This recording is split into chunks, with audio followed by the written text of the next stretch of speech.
जम्मू कश्मीर के गुरेज में बर्फ की सफेद चादर पर क्रिकेट का रोमांच देखने को मिल रहा है। युवाओं ने अपना टैलेंट दिखाया है। देखिए ये रिपोर्ट।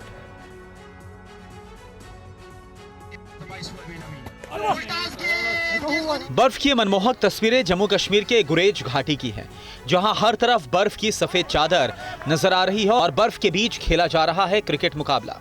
शानदार बॉलिंग के साथ बल्लेबाज भी बर्फ के बीच अपना हुनर दिखा रहे हैं, चौके छक्के मार रहे हैं। दरअसल इस टूर्नामेंट का आयोजन भारतीय सेना की तरफ से किया गया है, जिसमें स्थानीय युवाओं को खेलने का मौका दिया जाता है।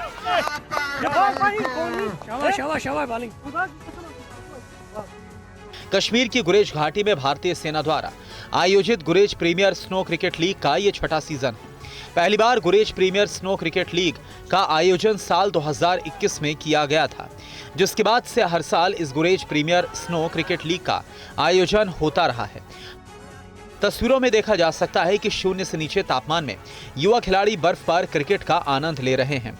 सर्दियों में खेलों को बढ़ावा देना और युवाओं की भागीदारी को प्रोत्साहित करना इस टूर्नामेंट का मुख्य मकसद है।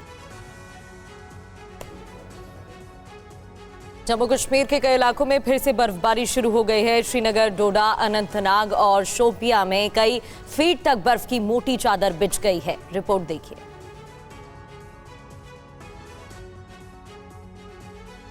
बर्फबारी की ताजा तस्वीरें डोडा की है, जहां फिर से एक बार जमकर बर्फबारी हुई है। हर तरफ बर्फ की सफेद चादर नजर आ रही है।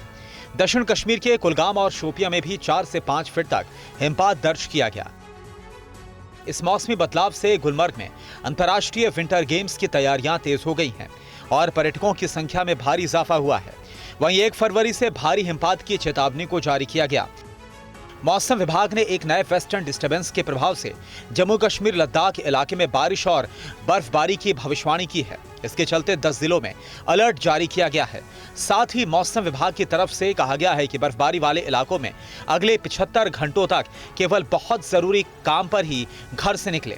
श्रीनगर जम्मू नेशनल हाईवे पर यात्रा से पहले ट्रैफिक कंट्रोल रूम से संपर्क करें। हिमस्खलन वाले ऊंचे इलाकों में ना जाएं। यात्रियों और ट्रांसपोर्टरों को सड़कों की स्थिति पहले चेक करने को कहा गया है। बॉलीवुड अभिनेता पंकज त्रिपाठी अपनी मां की बरसी पर अपने पैतृक गांव बेलसंड पहुंचे। उन्होंने मां को श्रद्धांजलि दी और ग्रामीणों के साथ फगुआ गाए।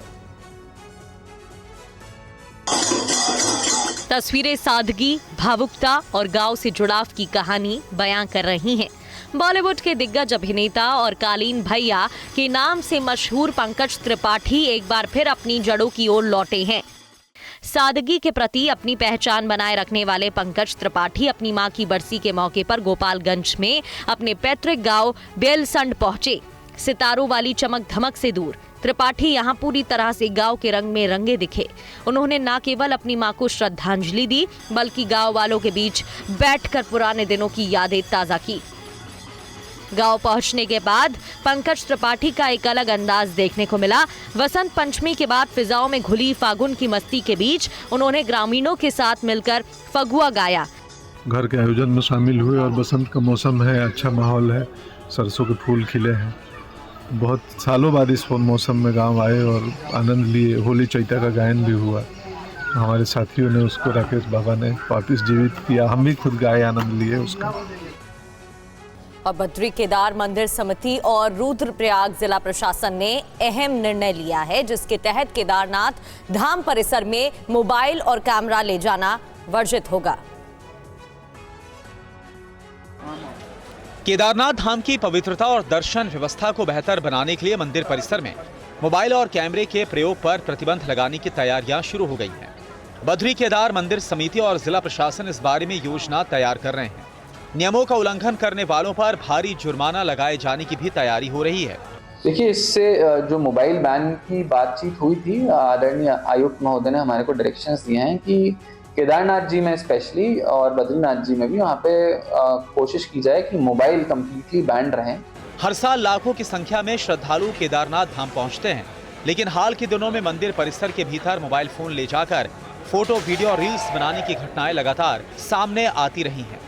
इससे न केवल मंदिर की गरिमा प्रभावित होती है, बल्कि दूसरे श्रद्धालुओं को दर्शन के दौरान असुविधा का सामना भी करना पड़ता है। चार धाम यात्रा की बैठक हुई और उस बैठक में एक अहम निर्णय जो आया है वो है मोबाइल वर्जित। जो स्थान होते हैं उनमें जो है मोबाइल वर्जित होंगे।